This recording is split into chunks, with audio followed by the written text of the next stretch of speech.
You have found a home eventually anyway, you got a permanent home. Yeah, like I said before, back then when we started down in the old vocational school, but when the council took over that, we moved to a small gym up here at the old Gallery. But then in 1998, when the council were developing the car park, the old gym we had was right in the middle of the car park.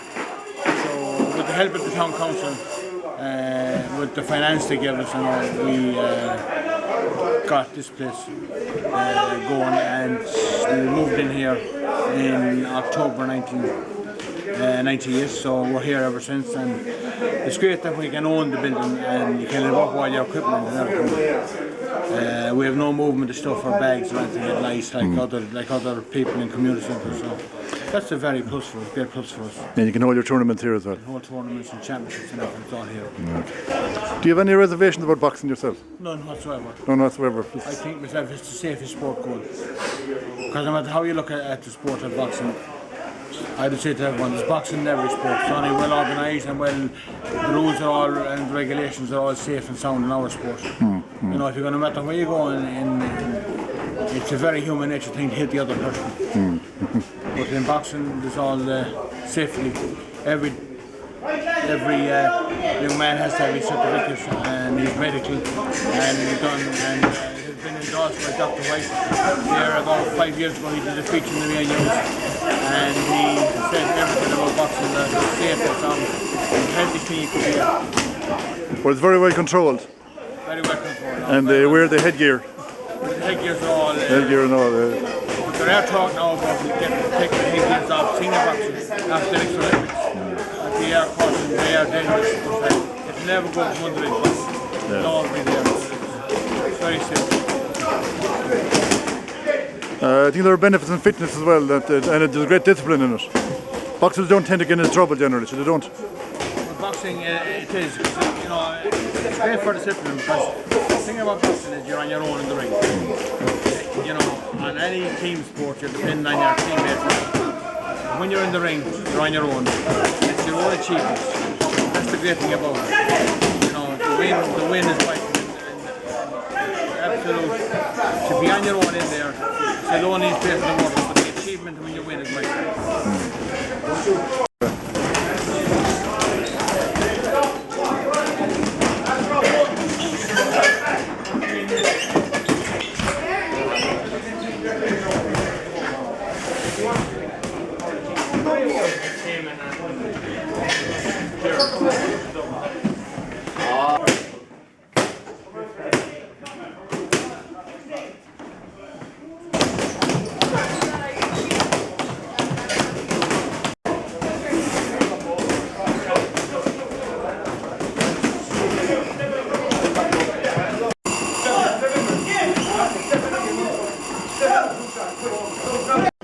You like boxing? Yeah. How did you get into it? My brother. Your brother, yeah.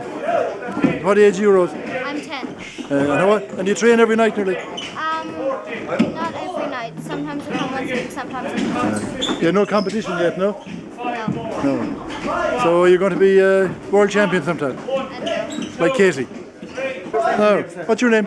Helen. Helen. You like boxing? You like boxing? What do you like about it? Sessions. The training sessions, yeah? And how did you get into boxing?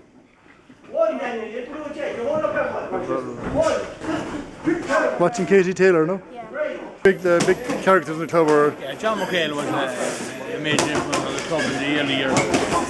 John was a great man for motivating people and then Pete Callahan came on there. When John left the club in 1972, Pete Callahan took over and he was head coach until the day he died.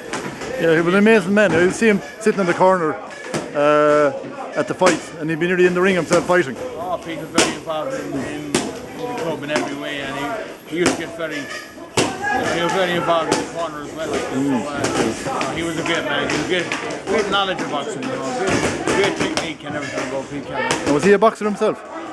He didn't box much himself. His brother was a big time boxer. Yeah. And how did he get involved? He went with the brothers, was it? Well, he was always interested in boxing, and he came back on stream. He came into the club when it joined from day one. He was there all the time. No, Joe Cochran, you Pete Callahan. I did, yeah. I was just saying how one night when I was locking up the bar, you know, I was just about to close the front door and Pete walked in about 12 o'clock and he was oblivious to the bar being closed. So he came in and called Mum and Pet. I was serving him there and he'd be doing his usual, you know, rehearsation and that. And just when he was locking up the door, it was pouring rain outside. And instead of walking out the road, he began walking down through the town again. I thought, my God, might be a bit under the weather. So I hopped in my dad's car and I went downtown and did a lap, couldn't find him. And when I caught up in the beginning, he was up at Angela's Park. So I said, geez, Pete, you want a lift? I'll drop you down. And I picked him up and I said, Pete, what happened there? And he said, oh, Jesus, I thought he got lost and he was mired. He said, oh, went down to the Wimpy for a bag of chips, but it was closed. He was a brilliant man in the gym and at tournaments, but his best time was coming home after the tournament, and the long journey home. He'd start on about all these meditations he had, you know, and the brilliant one, Robbie Burns, Lord Steiger's domain. And it was a mile long, but it was brilliant. And Brendan from Westport. And he could make up a poem about all the boxers and everything. So he was a bit of a poet then.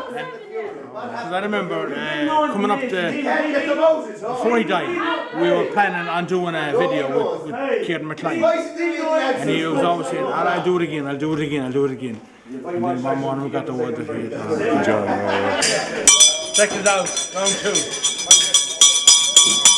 This is the bell.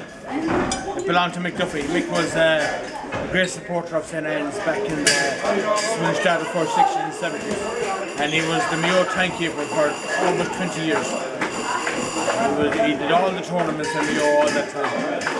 And he was a well-known figure on the local circuit. I sat beside him for many of them fights. And if he saw a young fella getting into trouble, he'd say, we better cut this one. And it'd be ding ding, out. He was very free doing the timekeeping at ringside in Castlebar. He was going away and there was a bottle of whiskey for the bell, for the raffle. And Mick opened it and he was drinking away out of it, having the slug out of it. When the time came for the raffle and John Hammer gave out the raffle, the bottle of whiskey was empty. Bernard McDonough, this is a scales donation to the club by your father after he won the lotto one time. Yeah, I did. How long ago was that? 1995. 95, Tom, he was at the club with us for years. He was there. And he was on a winning streak one night and he bought the scale out of his winnings. Fair play to We were him. very grateful for that. There was a lot of his family boxers, were there? All his family boxed. All his family boxed, yeah. You box, Bernard? Sons here now as well. You were boxing. Now you're coaching, are you? He has sons here now. So you're giving back. This is the third generation of the McDonoughs then that have come in here, yeah. And have you any good boxing sons? Are they good? What age is it that you're kids? One youth, one by one, 10-year-old. 10-year-old. They're in here training, are they? 15, 11 and 10. Okay. Oh. This is a headgear worn by Joe Malloy back in the 40s in England. He gave it to me as a present. I met him in England back in 1972 and he gave it to me as a present. So. And was he an amateur or professional? He was an amateur. And you said he boot boxed, is it? He used to box the booth. I don't know how that used to work. You know, I think he'd go in there and you'd fight. And he used to go in and fight for prize money, for a few quid, yeah, that's right. Yeah. That's very interesting, isn't it? Joe was a big tough man, a great tough man that was. I reckon he was the only man in Westport that could lift caravan out of the couch. Didn't take it out. So Peter, we got 3 Mullins here. Yes, this is Brian Mullen, my nephew Brian. He has won 3 Irish titles and he's going to win at least 4 more. These 4 more. And this is Paul, his dad. I remember Paul, I remember you played. Born the year the club was formed, 1967. So he's actually grew up in the boxing club all his life. So it's easy to remember that date about. It is surely, yeah. And what did you win, Paul, in your time? Well, I started boxing in 1979, and I boxed for 10 years. 10 years. Over 80 contests. And I won Connacht titles, Mayo titles, never got the big one. I lost in the Irish final. You were in final, you were, yeah? Final, yeah. Well, that was a good performance, yeah? I boxed for Mayo against other counties as well, and Connacht and all that. And what did the son won? This is Brian here now. Brian, what did you win? I have 3 Irish titles. Already? Yeah, you'd have to be extending that sideboard to get hold of all these trophies. What are you aiming for next? Hopefully You'd be as good as Ray Milet. He's also going to be playing centre field for the Mayo this year. Is he? Yeah. Oh, he's got a very strong sporting career here, this man. Yeah. The boxing training does you no harm, no? No, it's all good. Makes you very fit, yeah? Is boxing training more severe than football training? Sorry? Is boxing training more severe than football training? It would be in some parts. Some parts, yeah. It's more intense, like, because you got to pack all your training into 7 or 8 minutes in the ring. Football is an hour and a half or an hour. Okay. And would you be tired after a boxing match now as you would after a football match? Yeah. You'd be as tired. And it only goes on like for 7 minutes? 6 minutes, is it? 3 2s? 7 minutes. 7 minutes, yeah. Well, the last one, the last one is 3 minutes. Yeah. He'll be on 9 minutes now, 3 3s now in the morning. I know, so it's amazing, isn't it? Joe Corcoran, you done a bit of boxing yourself?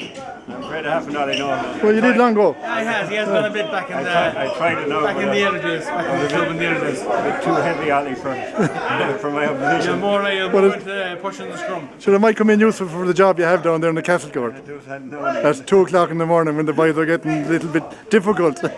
You square up to them. I knew a bit of business that right. But you have had tournaments down there with Peter and We have a lot of tournaments over the years there. indoors. All the tournaments over the years have been in the Castle Court. Yeah, you have a great space down there for them, do you? We had an international book this year for the 30th of November, but unfortunately the Canadian team were coming and they put out on us yesterday. Yesterday? Oh, the pity, yeah. So you can't get a replacement for them, no? They're looking for a team, another team for us at the minute, but I can't see them getting a teams at the time. So you focus on something else now. You're going into the challenges, I see. The seated summits and the Gale Force West and all this kind of stuff, yeah? The seat of someone now, yeah, something similar to Gale. Are you going to do it yourself this year? I'm going to, yeah, I was planning to do the big one, but it looks like I might have to go to the Spirit now. You're going to downgrade a bit, are you? I'm thinking about it. I'll go for the big one. Go for the big one, yeah. Same with the boxing, everyone was good at the training. But the most remarkable thing, I think, if that's the original ring, it's amazing. That's the original ring. That's the original ring back there, is it? Yeah. So we have the original bell as well, McDuffie's bell. That's right, yeah. It looked an awful lot bigger on the old tubos. Yeah, that ring up in the gym in Westport back in 1967. 67. It was built, designed by a man called Brian Hart. I remember Brian Hart, yeah? And built by Brendan Hayden back in 1967. 67. So it's a little keepsake. We all worked together in Kelly's at the time. Brian Hart as well. We myself and Benny got talking to Brian how we do it. And he designed it for us. So you worked. So you worked with Pat Grady and Kelly's, then, did you? Yeah, I worked with Pat and Kelly's. He was your boss, I say, was he? Yeah. Pat was the man in the shop at the time. He was the manager of the shop. Every your time with Gossery, Yes. Pat put a lot of time in Kelly's, didn't he? Pat he cycled and played rugby. I've hit a lot of times in my life, but Pat Grady hit me the hardest ever. I was playing in goal for Westport United. I know the local league team. And the next thing I was picking myself up over the net. Pat came in on top of me and nearly killed me. Well, he had an expression for that. He used to call mill. Mill. That was the fact that I hit the goal. In rugby, he called it mill anyway, because he was advising me. The hardest time ever I got hit in my life. So they're not all just Irish guys in this club? They're not all just Irish guys? This is Casper Bora. He's from Poland. He's boxed for us now and he was in the Irish Championship. And he was very hard up to win the Irish Championship, but he's going to win it this year. And did you box in Poland before you came here? You started here? Peter started you? You enjoying it? You enjoy it? You like it, yeah? You're a good boxer, obviously, yeah? Oh, he's very good, Jack. Very good. When are you going to box for Poland or for Ireland? Ireland. That's not a fair question, is it? No, it's not. Okay. Tell me about that photograph behind you there, Peter. This photograph was taken recently, about a month ago in the stadium. It was a nice Ray had to box off to go to the World Championships.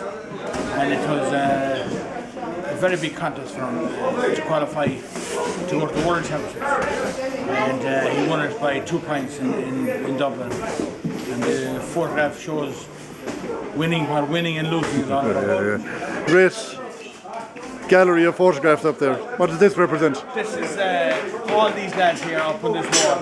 They have all won national title for us over the years since our first title in 1971. There's a whole lot of 62 national titles on that wall now. So that's our wall of fame. That's your wall of fame. The sign says in the corner, who's next? Could be you. But it won't be me. So Peter, what's this flag on the wall? This is the flag. It was a flag that was in Turkey for the European Senior Championships in Ankara there about 3 months ago when Ray was out there when he won his European title. He brought that home to us. It's a lovely souvenir. It's great on the wall. Fantastic, yeah. He's brought a lot of honour to the club, hasn't he? And excitement, I'd say. Unbelievable what he has done for the club over the last 5 years now.